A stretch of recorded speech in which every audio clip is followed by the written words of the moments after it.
This is the mask Michelle made me to wear during this coronavirus. I don't know if you can hear me, but I have a healthy respect. It's not fear of the virus, it's a healthy respect. There's a difference between respect and fear. I want to talk a little bit about PTSD. PTSD is a label for someone that keeps remembering some event that was traumatic out of the past. So there's actually an easy way to fix this. Now, if you've been labeled PTSD and you thought you were crazy before, it's okay to hold on to that title if you want to, but it's also okay to fix it because you can. Actually, fears and phobias and past trauma are one of the easiest things to fix. So I am putting out to the public the tool or technique that we use for fixing fears and phobias. I have known some to fix in 15 minutes. This technique was originally published by Richard Bandler in a book called Using Your Brain for a Change, which is published probably in the early 80s. I don't know if you could still find it, but it'd be great if you could find it because you can get a good explanation for it. In the beginning, I put a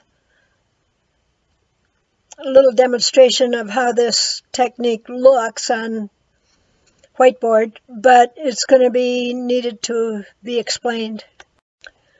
Now, I'm not trying to minimize your trauma or the reality of it. I'm trying to help you fix it. It's not to make light of it. The technique that we're doing, it's a way to trick your unconscious mind, which is programmed to pull this memory up and traumatize you all over again. Okay, let's fix one of your traumatic memories.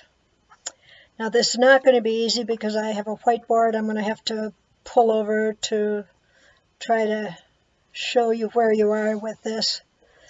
But what I want you to do is go to the youngest memory of fear that you can ever remember. Like, think of what it felt like. First, you can access the feeling of fear, and then think of the first time you ever felt that. Do you have one? You have one memory that you can use to represent all of them? Well, we'll just work on one. And let's work on the first time you ever felt afraid.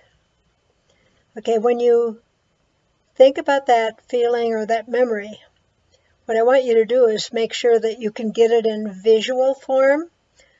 Like if you saw yourself, can you see yourself, or are you in the picture? If you're in the picture, that's associated. If you're looking at yourself, you're disassociated.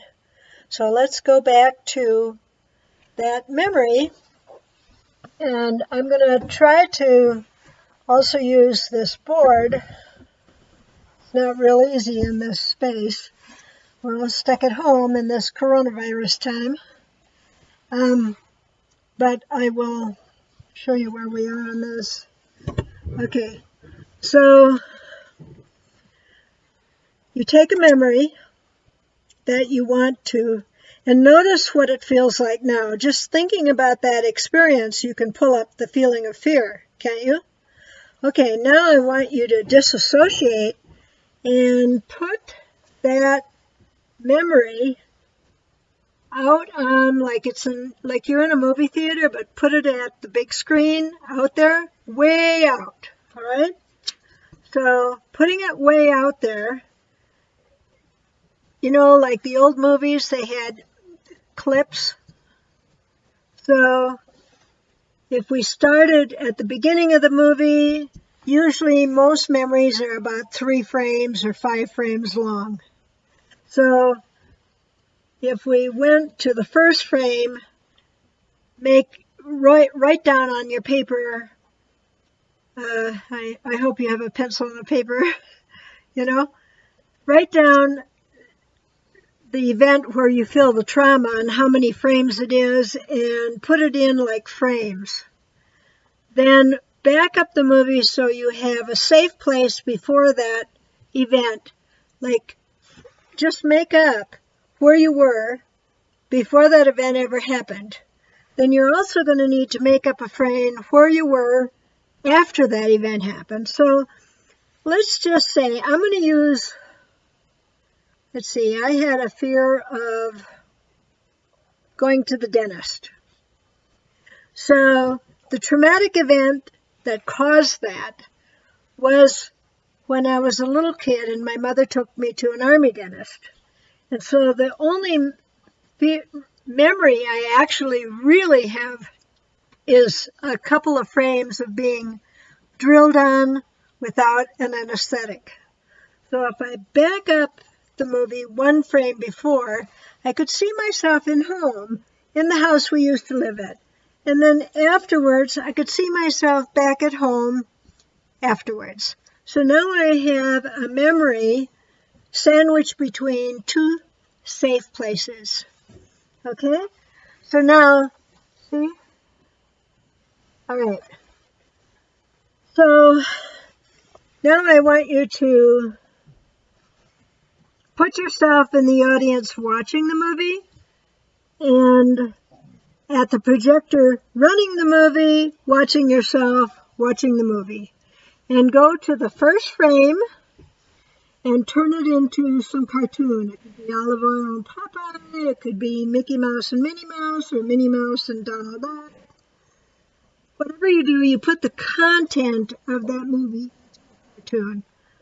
So for me, I like to use like Blondie, maybe, and Brutus. So Brutus is the dentist, and Blondie is a little girl, and she goes to the dentist, and I have to be watching myself watching that and run it fast. You fast forward it all the way to the end.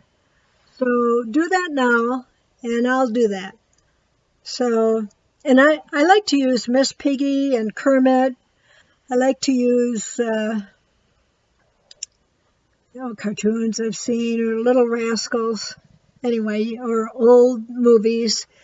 Whatever, you want to play the content of what happened to you into some other form. So the content for me is Blondie's a little girl. She goes to the dentist with her mother Blondie, and Brutus is the dentist, and he does that, and then she's back home sitting in her room.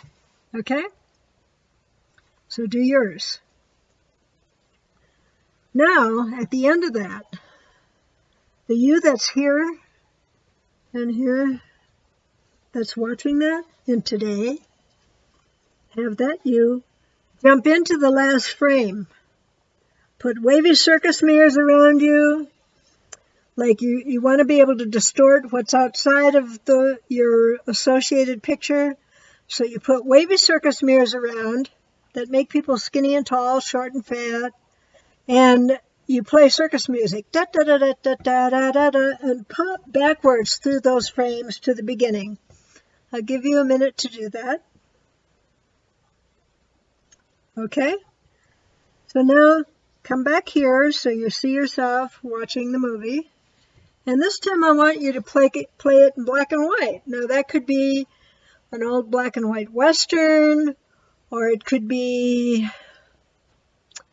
an old black and white Humphrey Bogart movie, or The Little Rascals. I'll play mine as The Little Rascals. So I see myself as a Little Rascals back in the old days there, and I play it forward in black and white and watch how she ends up, and then she's back home.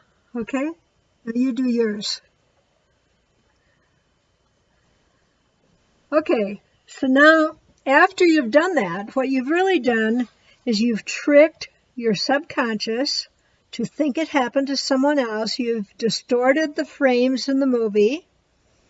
And so a test for that is to go back and look at that memory and see if that memory is in black and white or color.